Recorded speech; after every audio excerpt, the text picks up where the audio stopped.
Told that the technology is back in our favor, so we will suspend debate on this issue and move to the next session. Again, the aim is that hopefully in the next session we will save time and be able to come back or to discuss the two issues together because they are linked. For those who are joining us just for this session, I will introduce myself again. My name is Martin Iwi.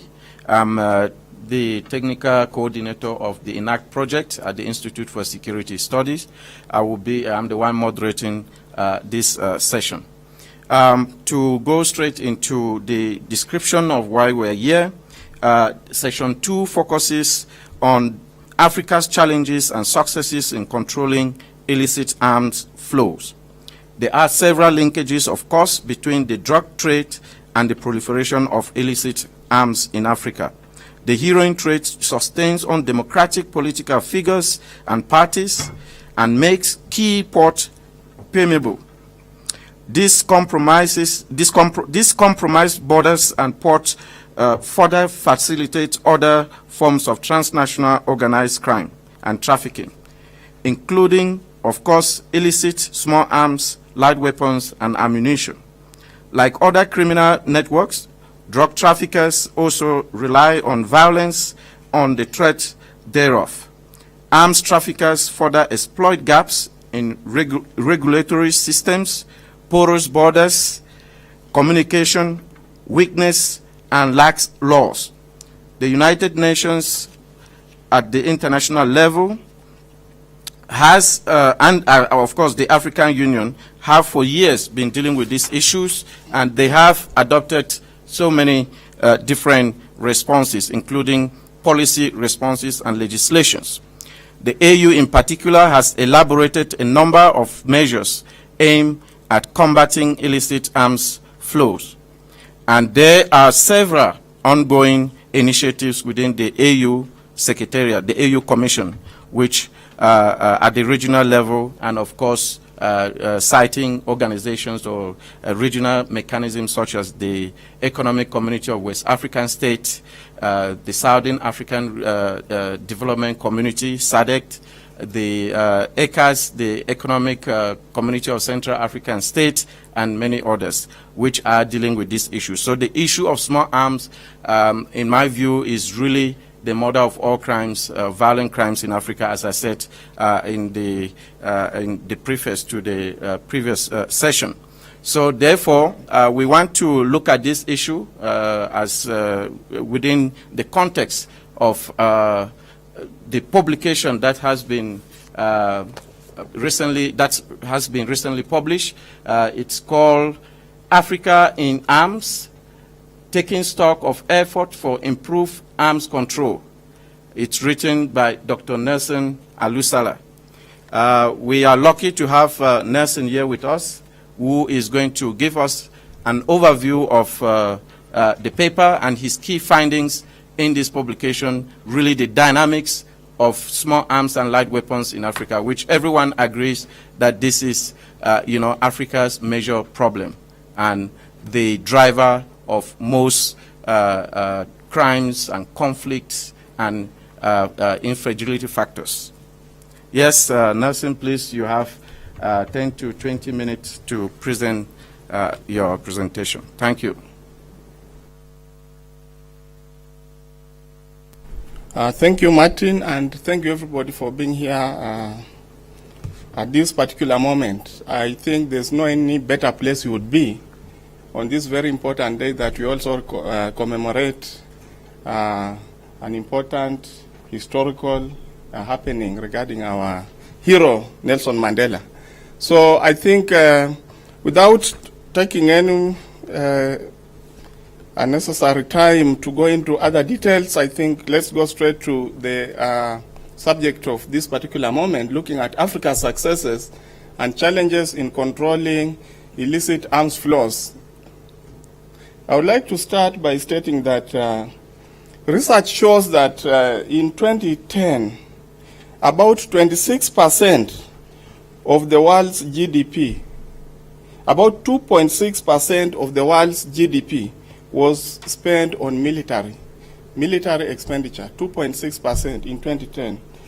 If you reflect on that vis-a-vis what the budget for climate change, implementation of climate change proposals would have cost, it would have cost 1% of the global GDP in 2010. And about 0.7% of that would have been used to implement the Millennium Development Goals as they were.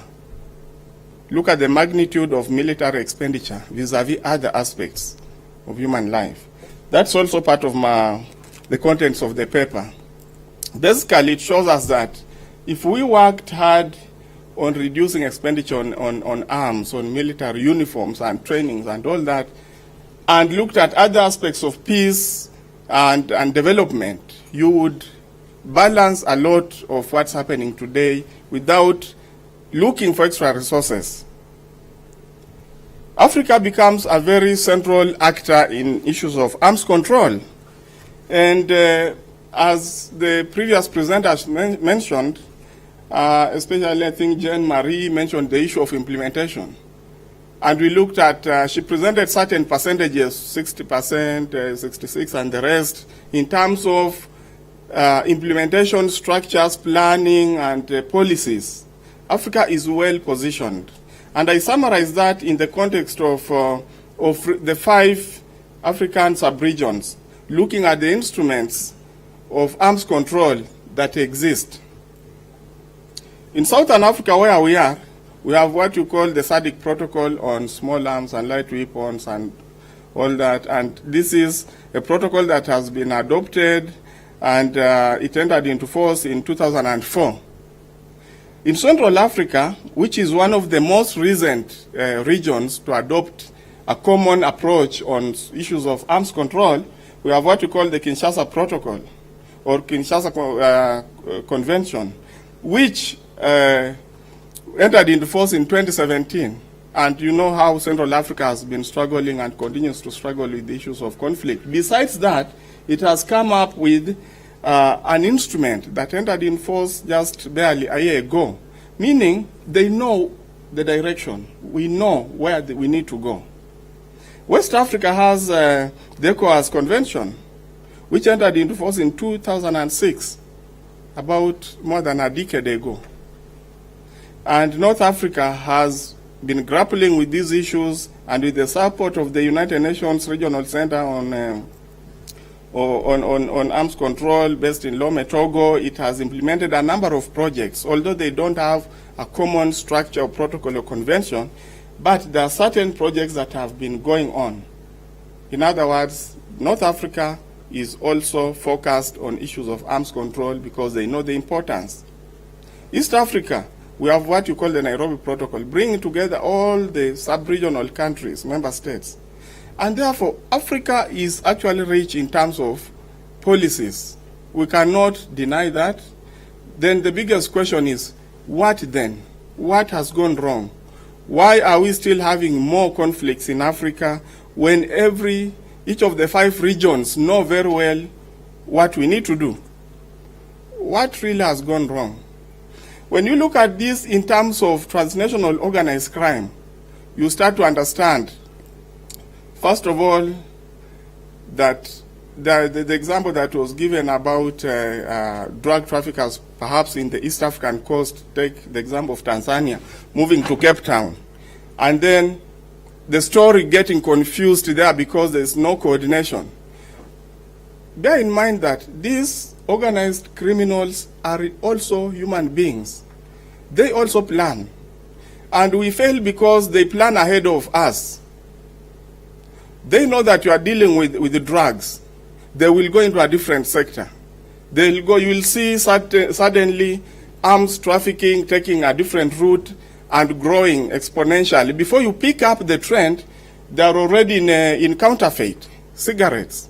Before you get to know they are in cigarettes, they are in sugar.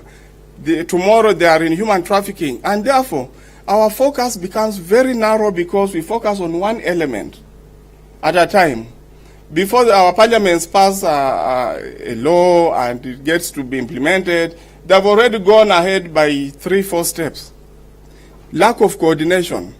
And therefore, that's why you see Africa has various protocols and systems and conventions, but each region is operating independently, even nationally. South Africa here with a very good system of law enforcement, vis-a-vis perhaps Mozambique. These criminals know. Some of them could be following these presentations more keenly than some of us are doing it. And therefore, they know that now these guys are discussing this, what should we do? And therefore, they take advantage of lack of harmonization of legislation, for example. They simply need to cross into the next country. You don't even need to leave the region and change your habit just a little bit to confuse the authorities, and you get on with whatever you are doing. And therefore, until the day that law enforcement and the good people will think ahead of these criminals, they'll remain more organized than we are organized. We'll have very good laws, very good conventions, but then very, very minimum impact on the ground. And so don't be surprised if in the next 10 years again, some of us meet here again and discuss these same things, saying that now they are smuggling oxygen, because then the world will be so polluted that you buy oxygen, and there will be fake oxygen. Therefore, let's direct our resources to the right thing. If it is climate change, so that you don't buy oxygen in 2090 to clean your system, keep it as it is. In other words, put resources in the right place by being ahead of these individuals.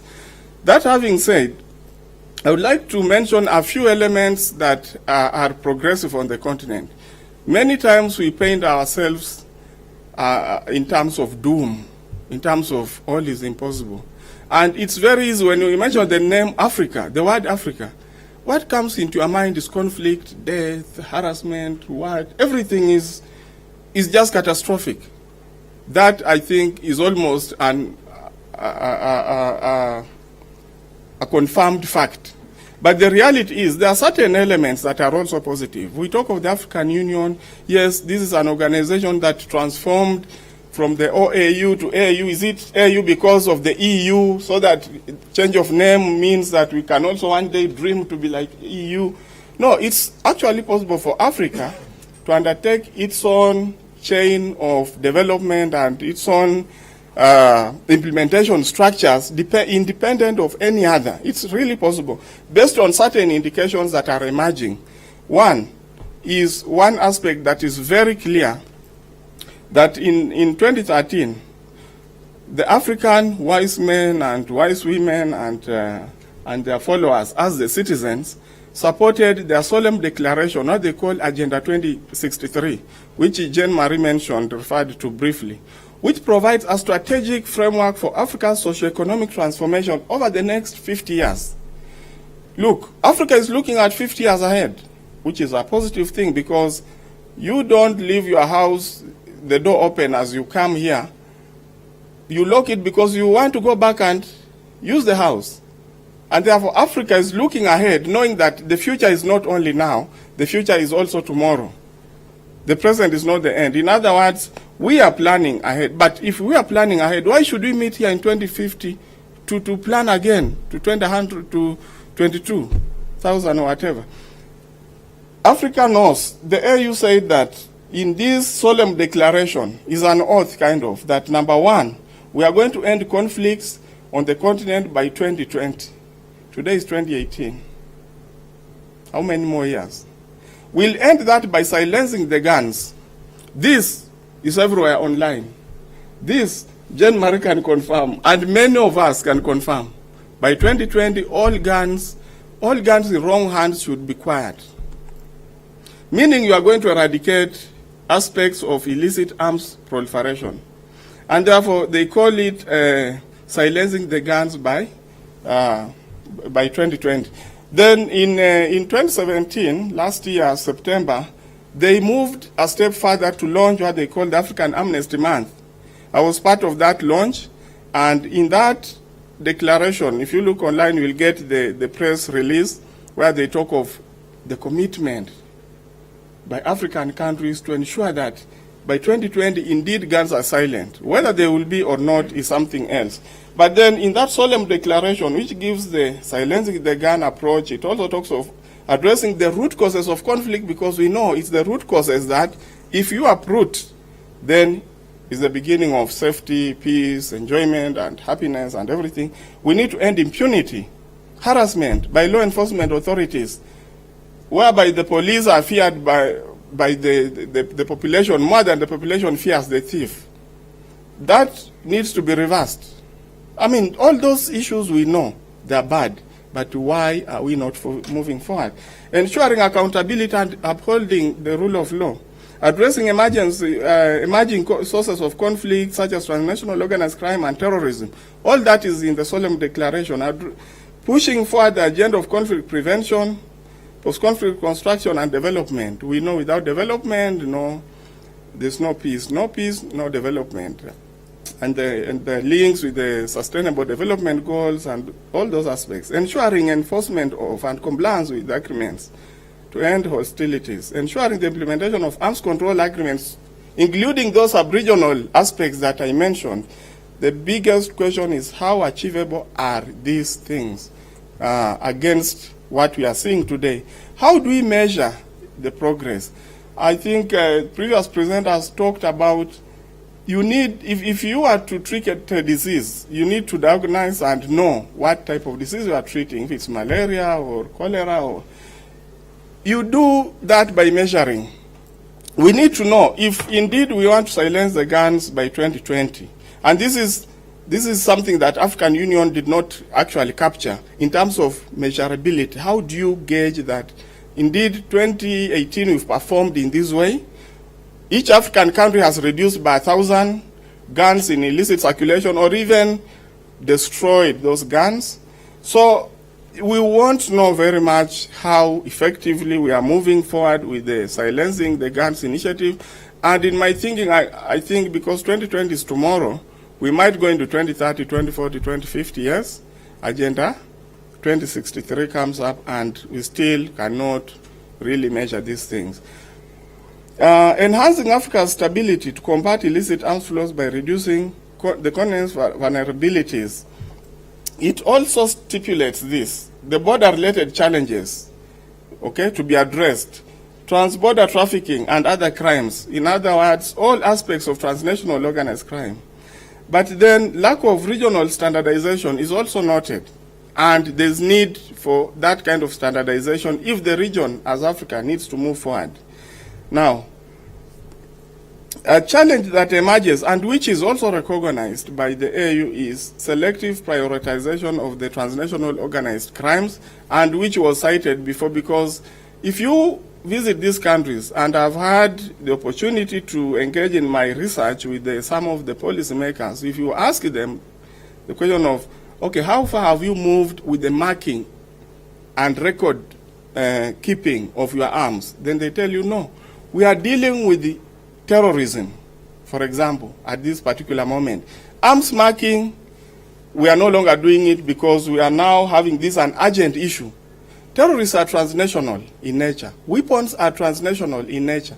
So you dissect and look at those elements in their own microcosmic kind of situations. You lose the point. There's no terrorist that will engage in that activity without knowing that in case I'm prevented, I'll need to shoot.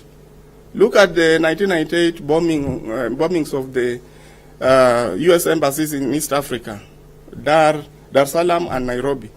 They shot using small arms and light weapons, AK-47, and threw grenades before they overwhelmed the guards and therefore pushed in the bombs.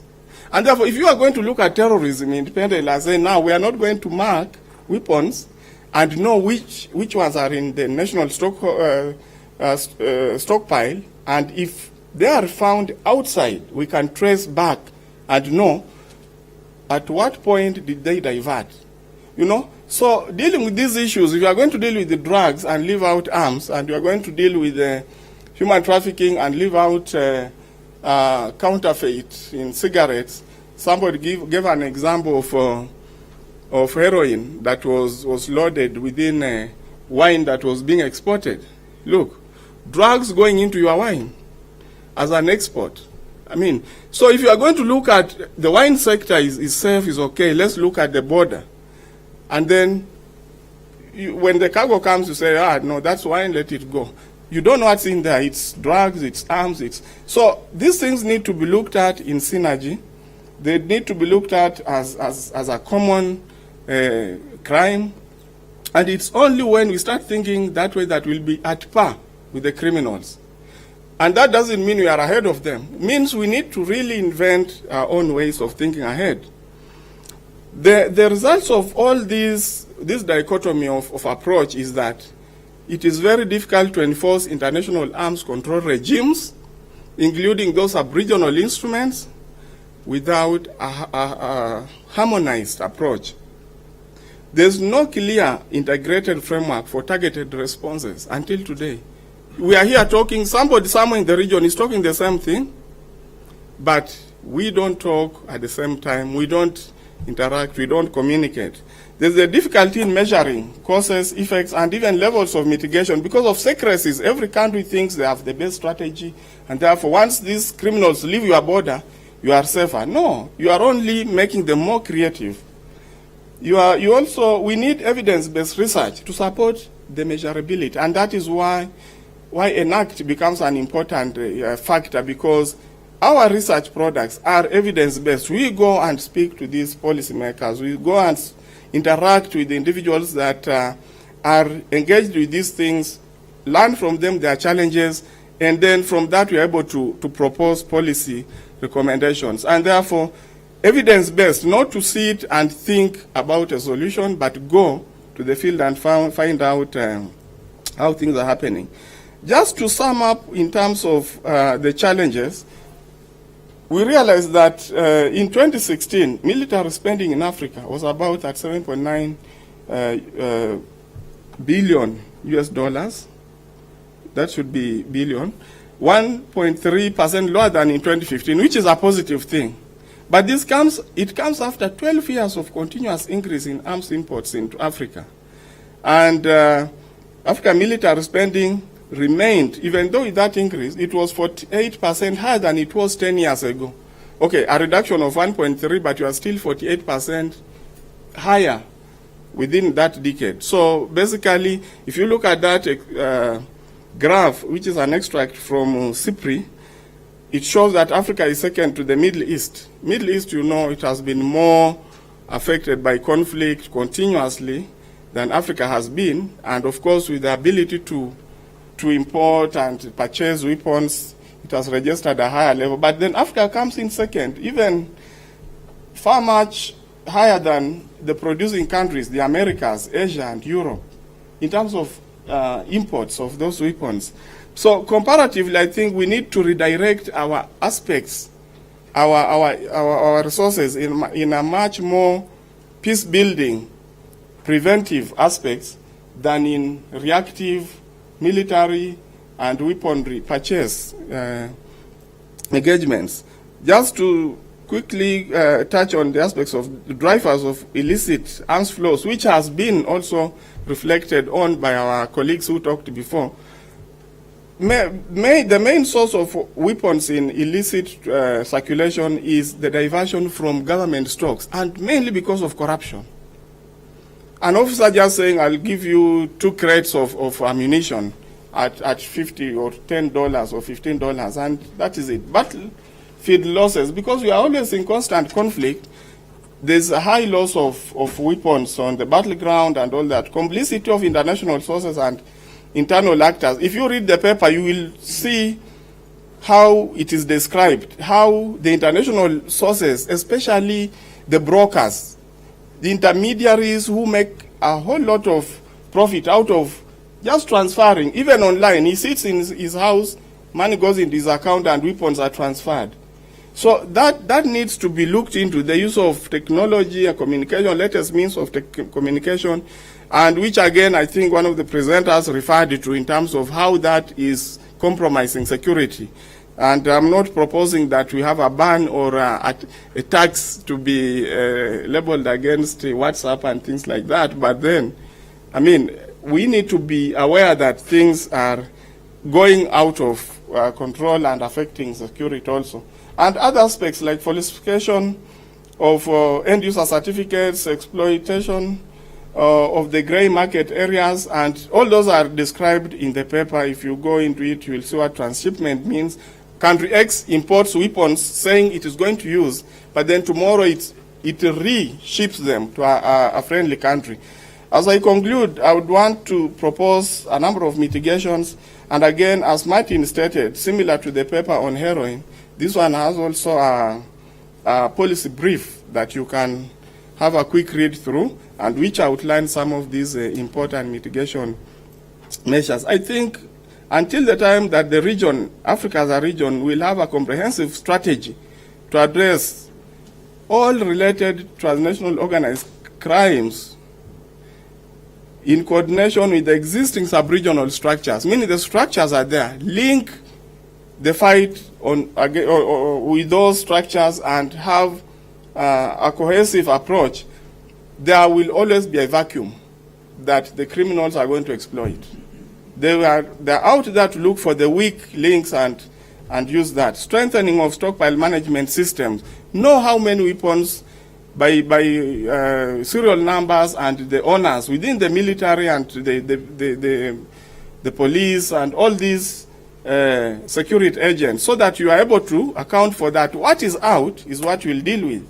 You need to combat violent extremism, which is one demand-creating aspects in terms of armament. Development of anti-corruption guidelines within the AU, based on the AU anti-corruption doctrine, would be very important.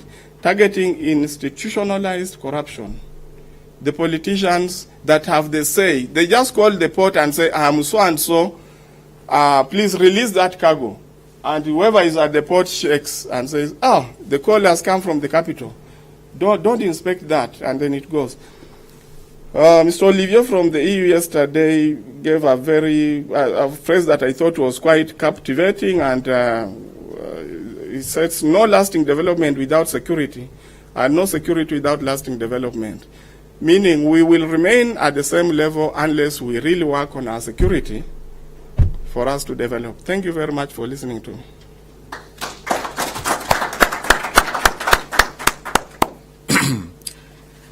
Thank you very much, Nelson. That was really comprehensive and really touching upon the key issues when it comes to the issue of arms control and disarmament or arms proliferation in Africa.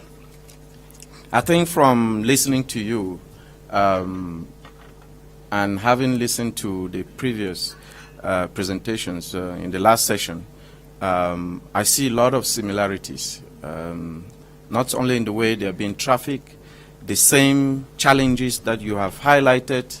You've talked about borders, you've talked about the lack of implementation of instrument, you've talked about actually the fact that in Africa we've adopted a lot of policy instrument to deal with this issue.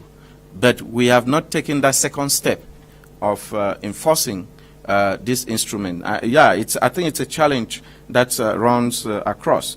You also highlighted the issue of corruption, the issue of patronage, all of which we heard in the previous session. So it is indeed, connected to the issue of drugs, which you also discussed early on in your presentation.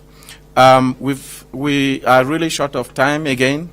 So I don't want to go into any substantial summary of the presentation, but it was very enriching, and I would like to open the floor for questions.